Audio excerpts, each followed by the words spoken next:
কিছু মৌলবী সাহেব আছে, এটি দোয়াই করে কবে বন্যা হবে, তুফান হবে, ফাউন্ডেশন আছে, টাকা তুলো, খাও দেও। আসসালামু আলাইকুম রহমতুল্লাহ বারাকাতুহু। সম্মানিত দর্শক শ্রোতা, আজকে অত্যন্ত একটি গুরুত্বপূর্ণ বিষয় নিয়ে কিছু কথা বলার চেষ্টা করব ইনশাল্লাহ। সেটি হলো যে আজকে একটি জিনিস ভাইরাল হয়েছে গত দুদিন ধরে বা একদিন ধরে, যে আপনারা সকলেই জানেন, ডক্টর এনায়েতুল্লাহ আব্বাসী সাহেব উনি এমন একটি মন্তব্য করেছেন যে মন্তব্যটি সকল ওলামায়ে কেরাম এবং যারা মূলত কাজ করে, ঐক্যের কাজ করে এবং বিপদে আপদে মানুষের পাশে দাঁড়ায়, তাদের জন্য খুবই কষ্টদায়ক শব্দ চয়ন করেছেন, সন্দেহ পোষণ করেছেন। এবং উনি বলেছেন যে কিছু ফাউন্ডেশন আছে তারা অপেক্ষা করে কখন বন্যা আসবে। আমি বলতে চাই যে এই যে ধারণা করে উনি কথা বলছেন, এই ধারণা কতটুকু ক্ষতিকর। একটি ধারণা একটি সমাজের মধ্যে বিশৃঙ্খলা তৈরি করার জন্য যথেষ্ট, এবং ধারণা থেকে মুক্ত থাকার জন্য কোরআনের অসংখ্য আয়াত রয়েছে, হাদিস রয়েছে, এবং উনি খুবই খাটো করে কথাগুলো বলেছেন এবং যাদের সম্পর্কে বলেছেন তারা বাংলাদেশে অত্যন্ত জনপ্রিয় মানুষ এবং খুবই পরিশীলিত, খুবই যোগ্য মানুষ। তারা অত্যন্ত কষ্ট করে মানুষের পাশে দাঁড়ায়, দীর্ঘদিন ধরে তারা মানুষের পাশে দাঁড়ায়। তো সেই দিক থেকে আমি বলতে চাই যে জনাব আব্বাসী সাহেব, আপনি তো চাইলে মানুষের পাশে দাঁড়াতে পারতেন, আপনার সেই সক্ষমতা ছিল। যে এলাকাগুলোতে বন্যা হয়েছে আপনি তাদেরকেই খাটো করেছেন। মূলত আপনি তো ওই এলাকায় যায় মাহফিল করেন, মাহফিল নিয়ে নিশ্চয়ই বড় প্যাকেট হাদিয়ার বড় খাম নিয়ে আসেন, তখন তো আপনার এই ধরনের মন্তব্য থাকে না।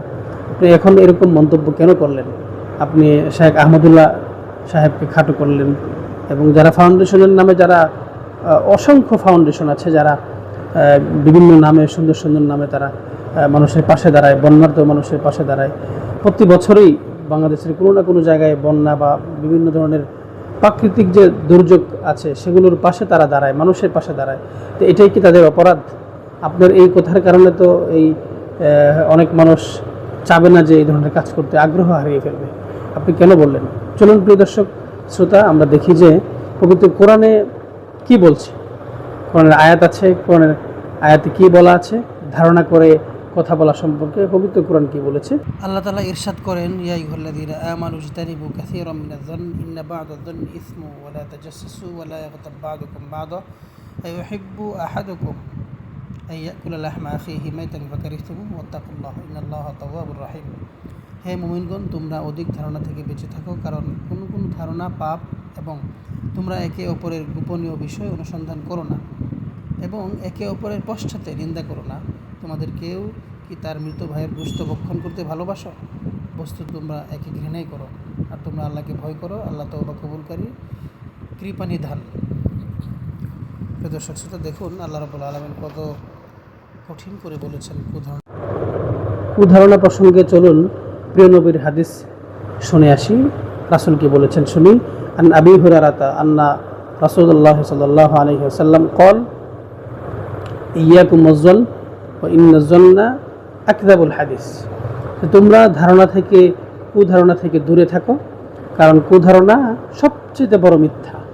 এই যে আপনি মিথ্যাচার করলেন, এই মিথ্যাচার দিয়ে আপনি আসলে কি বোঝাতে চাইলেন? সমাজকে কি মেসেজ দিতে চাইলেন? আপনি সমাজের কি কাজে আসছেন? আপনি তো সবসময় ফতোয়া দিয়ে বেড়ান, মানুষকে ফতোয়া দেন, অমুক কাফের বানিয়ে ফেলেন, এই ধরনের ফতোয়া সবসময় আপনি দিয়ে থাকেন, বিশৃঙ্খলা লাগানোর জন্য দিয়ে থাকেন। তো এটি আসলে মানুষ, ওলামায়ে কেরাম আপনার এই মন্তব্যকে খুব ভালোভাবে নেয় নাই। আশা করি যে আপনি খুব সুন্দর করে কথা বলতে পারেন, আপনাকে সেই জ্ঞান আল্লাহ রাব্বুল আলামিন দিয়েছেন, এবং সুন্দর বাচনভঙ্গি দিয়ে আপনি কথা বলতে পারেন। এটাকে আপনি দিনের কাজে লাগাতে পারেন, সুন্দর করে মানুষের কাজে লাগাতে পারেন। তা না করে আপনি সবসময় বিশুদ্ধার যদি ওলামায়ে কেরামদের নিয়ে করতে থাকেন, তাহলে সাধারণ মানুষ কি মেসেজ পাবে? প্রিয় দর্শক শ্রোতা, আসুন আমরা এই ধরনের অহেতুক ধারণা থেকে সকলেই আমরা মুক্ত থাকবো ইনশাআল্লাহ। আল্লাহ রাব্বুল আলামিন আমাদেরকে এই কুধারণা থেকে মুক্ত থাকার তৌফিক দান করুন। আসসালামু আলাইকুম ওয়া রাহমাতুল্লাহ।